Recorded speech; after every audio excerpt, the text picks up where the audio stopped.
So it looks like the 3D plague has moved past our world through the wardrobe and has now infected Narnia.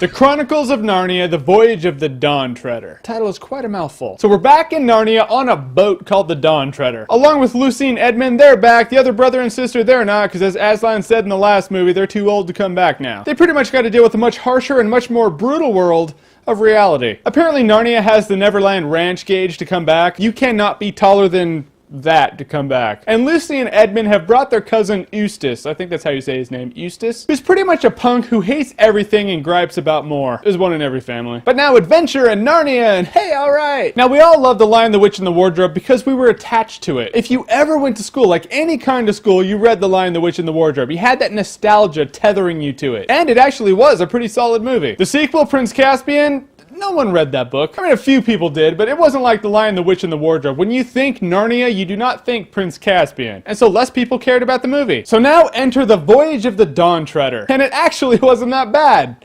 It was pretty good. In this movie, Prince Caspian and his crew were sailing to the far reaches of the Narnian waters. And they stop on these islands, and every island is different than the last island. I thought it was a good way to add variety to the movie. And at one part in the movie, the evil's like all around, and they're like, don't let the evil enter your mind. Don't think of anything. It'll become that. And then someone thinks of something, and they're like, I couldn't help it. It just popped in there. I was like, if the Stay Puft Marshmallow Man tromps onto Narnia, this is getting an Awesometacular, like right away. And the addition to the punk cousin, as much as I thought it'd be forced and I wouldn't like it, it actually worked for the movie. Even though he seemed like a bit of an overactor who was like, no, we need to go now. I don't want to be here. Usually movies have a character like that so they can learn their lesson and become a better person by the end, but ultimately, it's all crap. You don't care. This movie actually surprisingly did it well. I cared about him becoming a better person. And I cared about his relationship he builds with Reepicheep. Yes, I know the mouse's name.